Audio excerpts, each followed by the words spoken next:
আসসালামু আলাইকুম ওরহমতুল্লাহি ওয়াবারাকাতুহ।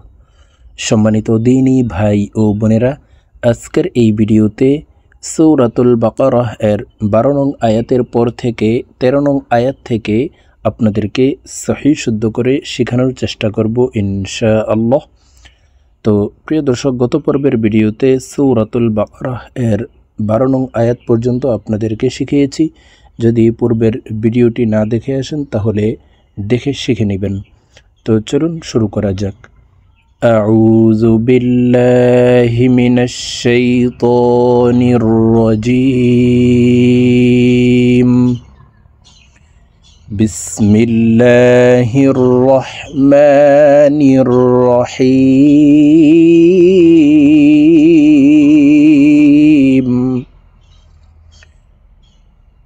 وَإِذَا قِيلَ لَهُمْ آمِنُوا كَمَا آمَنَ النَّاسُ قَالُوا أَنُؤْمِنُ كَمَا آمَنَ السُّفَهَاءُ। প্রিয় দর্শক, আমি শব্দে শব্দে ভেঙে ভেঙে অক্ষরে অক্ষরে বলে দিচ্ছি, আপনারা আমার সঙ্গে বলে শিখে নিন। আমার সঙ্গে কয়েকবার বললেই আপনাদের সহিহ শুদ্ধ উচ্চারণ হয়ে যাবে। ওয়াইযা কিলা লাহুম, ওয়াইযা জালকে এক আলিফ টেনে পড়তে হবে, জবরের বাম পাশে কালি আলিফ মদের হরফ। ওয়াইযা কিলা কিলা লাহুম, কিলা লাহুম, কিলা লাহুম। ওয়াইযা কিলা লাহুম আমিনু, হামজার উপরে খাড়া জবর আছে, তাই হামজাকে এক আলিফ টেনে পড়তে হবে। আমিনু কামা আমানান নাসু, এই নুন তাসদিদওয়ালা নুনের সাথে নাকের বাসি থেকে 3 সেকেন্ড পরিমাণ গুন্নাহ করে ধরে রাখবো। আমানান নাসু, আমিনু কামা আমানান নাসু। وَإِذَا قِيلَ لَهُمْ آمِنُوا كَمَا آمَنَ النَّاسُ قَالُوا أَنُؤْمِنُ, قَالُوا এলুতে 3 আলিফ টেনে পড়তে হবে, মদের হরফের উপরে চিকন চিহ্ন বামে হামজা, মধ্যে মুনফাসিল 3 আলিফ টানিয়া পড়িতে হয়। قالوا أنؤمن كما, মিমকে 3 আলিফ টেনে পড়তে হবে, এখানেও মদের হরফের উপরে চিকন চিহ্ন বামে হামজা, মধ্যে মুনফাসিল 3 আলিফ টানিয়া পড়িতে হয়। কামা আমানাস, কামা আমানাস সুফাহা, হাকে 4 আলিফ টেনে এই হামজাকে সাকিন করে ফেলবো, কারণ হার উপরে মোটা চিহ্ন আছে, মধ্যে মুত্তাসিল 4 আলিফ টানিয়া পড়িতে হয়। কামা আমানাস সুফাহা।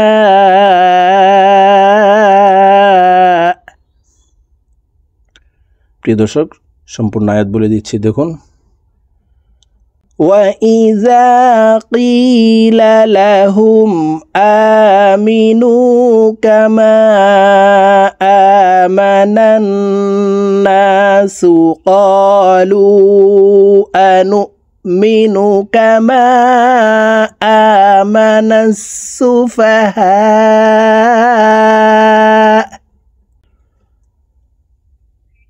أَلَا إِنَّهُمْ ألا إنهم হুমুস সুফাহাউ। এই হাতে 4 আলিফ টেনে পড়তে হবে। মদের হরফের উপরে মোটা চিহ্ন, বামে হামজা, মধ্যে মুত্তাসিল, 4 আলিফ টানিয়া পড়িতে হয়। আলা ইন্নাহুম হুমুস সুফাহাউ ওয়ালাকিন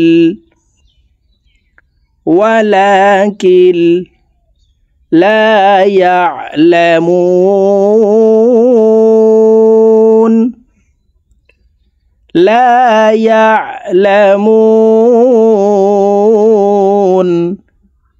লা এক আলিফ টান, তারপরে এই ইয়া জজমলা আইনকে ধরবে, আইন হরফকে হলকের মধ্যখান থেকে চাপ দিয়ে উচ্চারণ করব। ইয়া আইন জবর ইয়া, লা ইয়ালামু। এখানে 3 আলিফ টেনে নুনকে সাকিন করতে হবে, কারণ মদের হরফের বামের হরফে ওয়াকফ হইলে মধ্যে আরজি 3 আলিফ টেনিয়া পড়িতে হয়।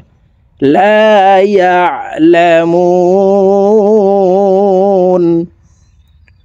ওয়ালাকিন লা ইয়ালামুন।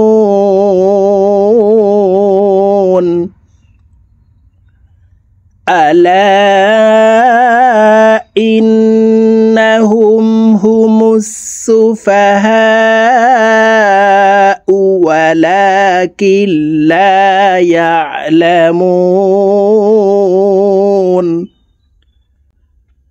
وإذا لقوا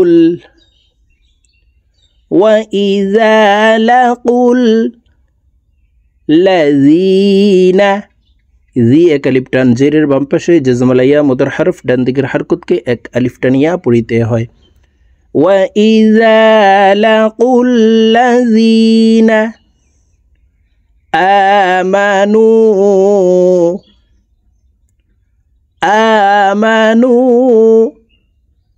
قالوا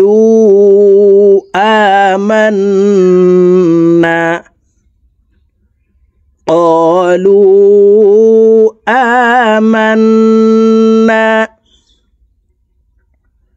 وإذا لقوا الذين آمنوا قالوا آمنا وإذا لقوا الذين آمنوا قالوا آمنا وإذا خلوا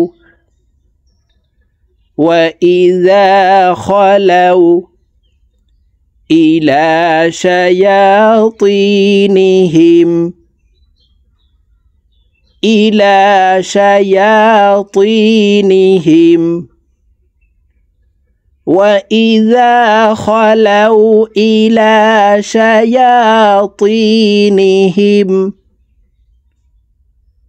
وإذا خلوا إلى شياطينهم قالوا إنا معكم قالوا 3 আলিফ টান, ইন এখানে ওয়াজিব গুন্না, হরকতের বামে নুনের উপরে তাসদিদ আছে, এই কারণে এ হামজা তাসদিদওয়ালা নুনের সাথে নাকের বাসি থেকে 3 সেকেন্ড পরিমাণ গুন্নাহ করে ধরে রাখবো। গুন্নাহ না করিলে আমরা গুনাহগার হব।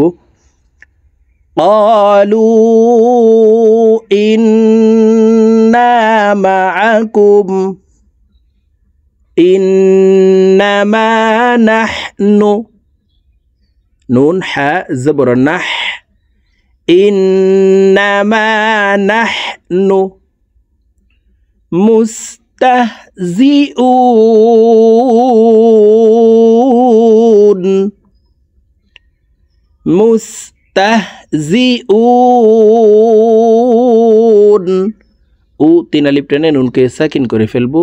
তো এই নুনের এখানে এইভাবে থামবো, মধ্যে আরজি 3 আলিফ টেনে মুস্তাহজিউন قالوا إنا معكم إنما نحن مستهزئون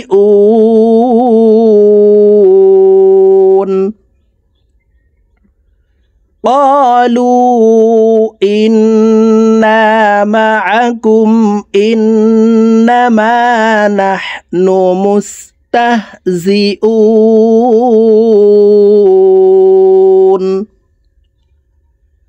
الله প্রিয় দর্শক আল্লাহ শব্দের আগের হরফে জবর অথবা পেশ হইলে এই লামকে ল অর্থাৎ মোটা করিয়া পড়িতে হয়।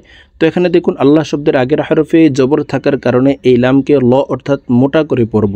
তো দেখুন শব্দটি এইভাবে পড়ব আল্লাহু। আপনারা আমার সঙ্গে বলুন, কয়েকবার বললেই সহি শুদ্ধ উচ্চারণ হয়ে যাবে। আল্লাহু আল্লাহু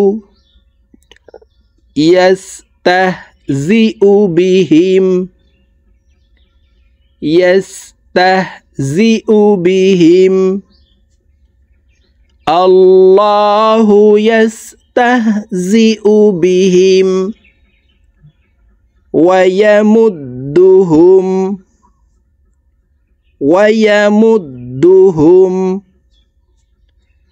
আল্লাহু ইয়াস্তাহজিউ বিহিম ওয়ায়ামুদ্দুহুম ফি তুগয়ানিহিম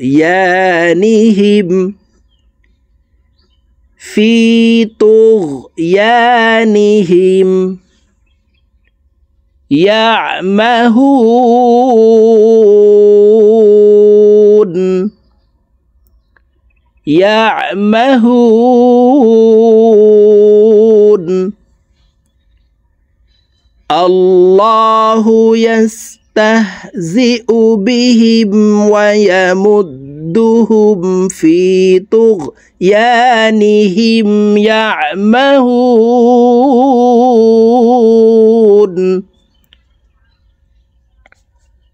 الله يستهزئ بهم ويمدهم في طغيانهم يعمهون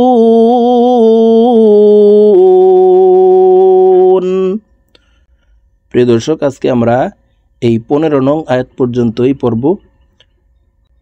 প্রিয় দর্শক এখন আমি সূরাতুল বাকারাহ এর 12 নং আয়াতের পর থেকে অর্থাৎ 13 নং আয়াত থেকে 15 নং আয়াত পর্যন্ত আপনাদেরকে একটানে রিডিং বলে দিচ্ছি, আপনারা আমার সঙ্গে বলে শিখে নিন। বিসমিল্লাহির রহমানির রহিম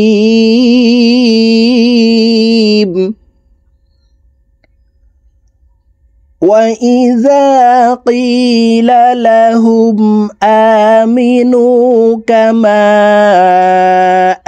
آمَنَ النَّاسُ قَالُوا أَنُؤْمِنُ كَمَا آمَنَ السُّفَهَاءُ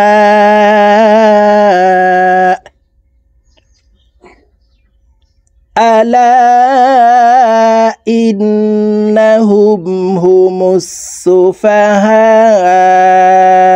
وَلَكِنْ لَا يَعْلَمُونَ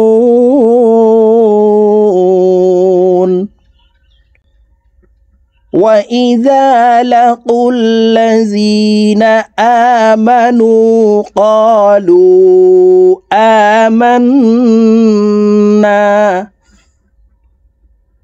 وَإِذَا خَلَوْا إِلَى شَيَاطِينِهِمْ قَالُوا إِنَّا مَعَكُمْ إِنَّمَا نَحْنُ مُسْتَهْزِئُونَ